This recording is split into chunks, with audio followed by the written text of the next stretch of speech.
Okay, I've seemed to have hit a layer with lots of red staining in the ground, an indication that iron's there. They do say that gold will ride the iron horse.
Let me just take my boots off and get my waders on.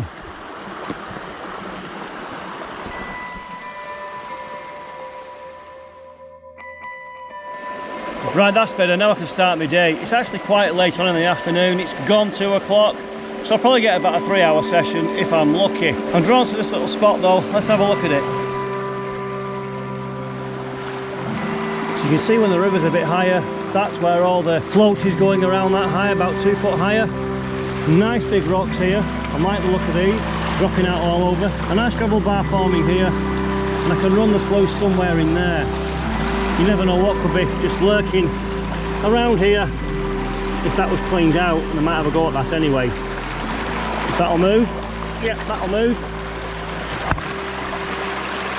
Let's give it a whirl. So the first thing I've tried to do is get the sluice levelled up left and right, and also make sure it's secure by packing it up and creating a dam. We might come back to that later on. The main thing is you want to get the sluice ready so you can process as much dirt as possible rather than pan it all day long. But I know I can faff, and sometimes I have to move on. That's the sluice all set up now.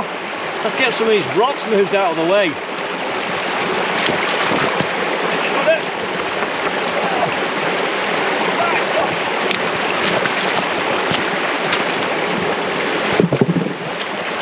Will this bad boy move?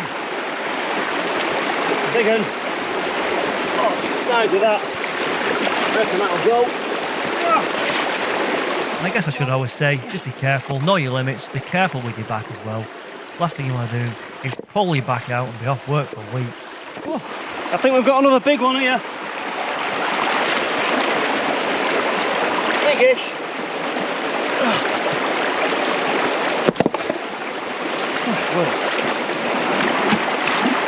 Classifier, bucket, sluice pump, dirt. Yep, and that's basically it, people. At the end of the day, you just got to go for it. It's quite a physical workout. So this is my workhorse, little sluice. I carry it in the backpack all the time, regardless whether I bring another sluice or not to the river. And what I'm finding is this sluice is extremely good for fine gold recovery. Other sluices are very good at processing lots of dirt, such as my Caledonian Super Sluice, which you may have seen me use on previous videos. This one will process lots of dirt, but it'll only leave behind the finer pieces or the finer particles, which makes it easy when it comes to panning at the end of the process. So I'm not actually sure what size the mesh count is from the cons that this sluice produces. Compared to the Caledonian, that has a much lower mesh count, where it's even catching some significant sized ironstones. So just to recap, from my experiences, this is why I've chosen this sluice today. And in general, all I'm expected to find here today are superfine pieces of gold. But anyway, as I alluded to earlier on, I had to do a clean-up sooner rather than later because I wasn't happy with the way the sluice was set up on the rocks. Right, I've decided to do a clean-up because the sluice was about to fall off the rocks, so I picked it up quickly. Now, I can see, I think that's a speck of gold there. That's a speck there. A little one there. A few here, so looking through the sluice I probably lost a bit. There's a little nice diddy little super duper speck there, and this sluice does catch gold all the way down. I mean, I can see pieces there. That looks like a piece there.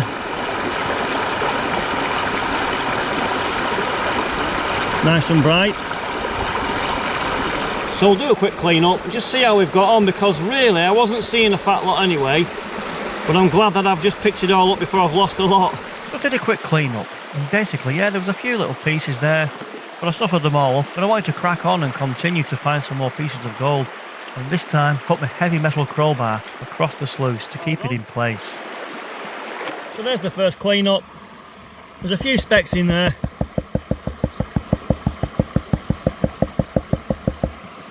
So we're off to a reasonable start. That's after about an hour. The ground's not epic, but we know there's gold there. There's about 50 pieces there, super micros and some visible pieces. So I managed to get the sluice set back up again, and this time I did use the heavy crowbar there just to keep it planted across the rocks. I felt much more confident when I was leaving it alone. It wasn't going to rock or move around. And I've said it time and time before, but I just love sluicing. If you're into it, and it's just so relaxing. You can hear the river, you can hear the birds, the wildlife, the rocks going down the sluice run. It's just peaceful.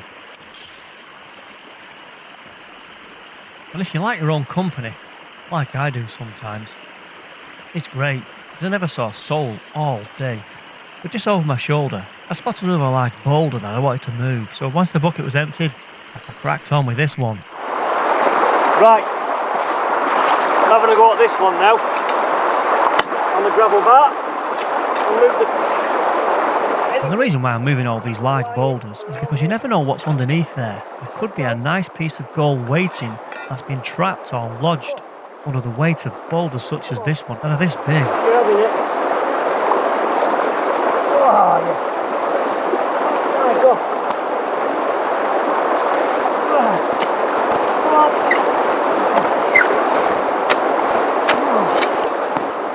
Now this piece did not want to move, but I was determined.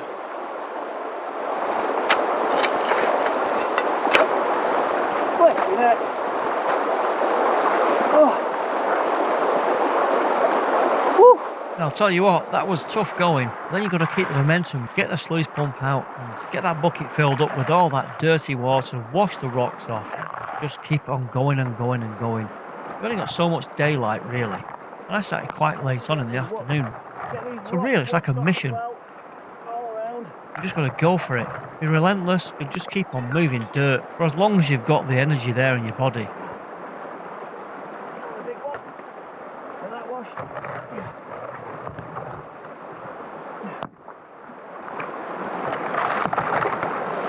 Oh yeah. And other times, the scoop that you feed the sluice with comes in really handy for just getting right down there and picking up all the gravels.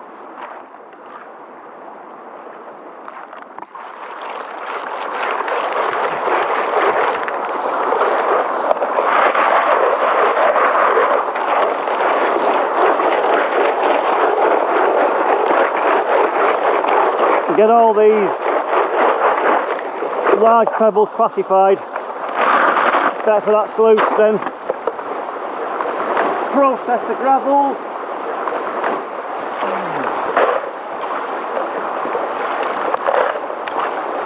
Oh, there's loads and loads of gravel here. Could go on forever.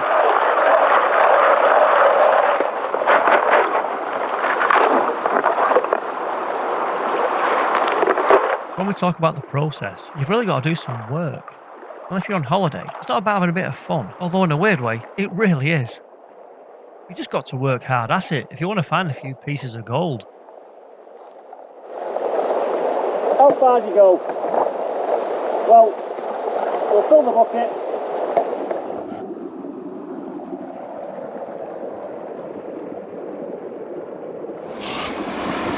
Okay, I've seemed to have hit a layer with lots of red staining in the ground, an indication that iron's there. They do say that gold will ride the iron horse.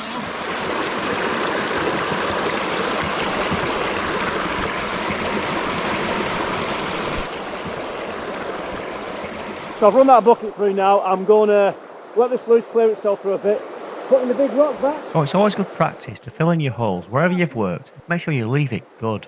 If not, better than the way you found it.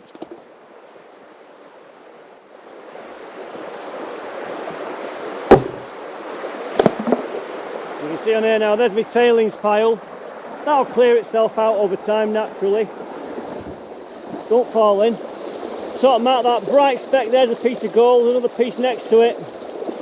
There are specks along there. Yeah, it's looking okay. That looks like a piece of gold there, possibly. And it also looks like it's low on this side. It might need slightly raising there. If I do that, you can see things slightly come across to the right hand side. So it's not quite level, but it's catching gold. But there, that's a nice looking piece.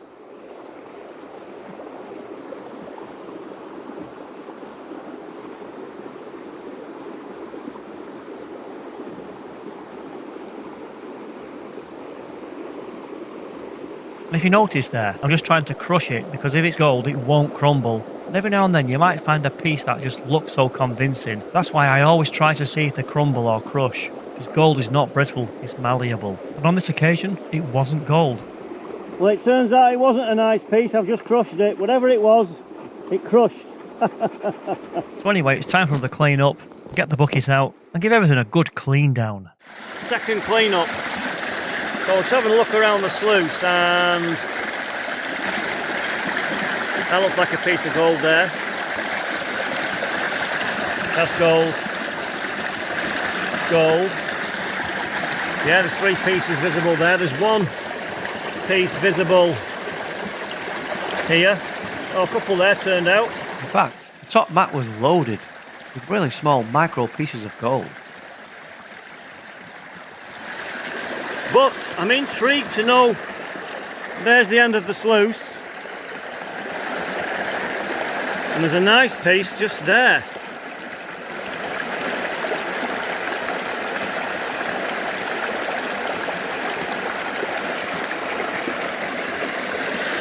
That's a nice piece.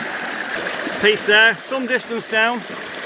It's always good to give the mast a visual inspection. I just find it really interesting to find out what's going on along the sluice runs.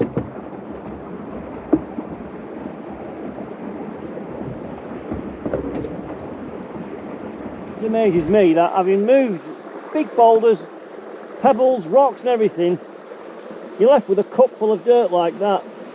Let's go and see what's in it. And again, this is part of the process. There's nothing glamorous about it. It's just basically getting all the smaller particles of dirt and the cons or the concentrates, as you might say, out of the bucket and back into the pan. When I'm at the river, in general, I always pan into another pan because I always find that the odd little speck always gets through, no matter how hard I try.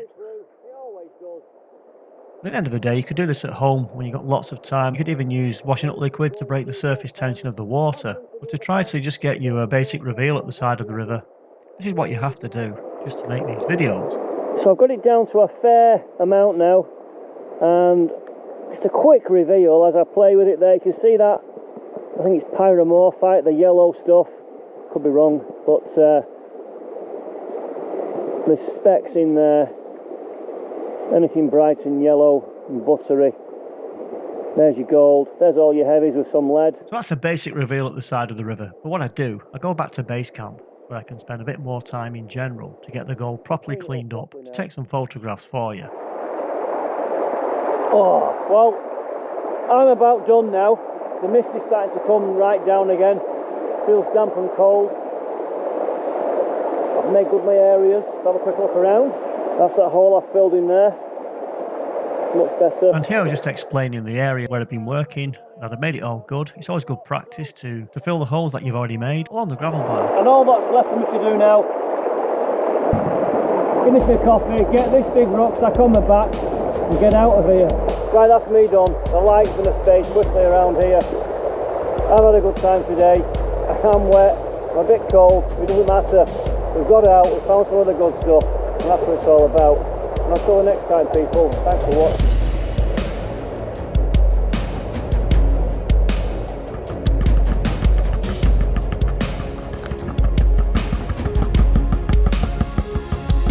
So there you have it, people, and this is the way I find gold in the United Kingdom. And the main thing is, you've got to be out there, you've got to be at the side of the river, you've got to be moving rocks, digging the dirt to find a few specks. The more you practice, hopefully the better you get at it. So please stay tuned, because I've got plenty more videos to come where I can share my experiences with you.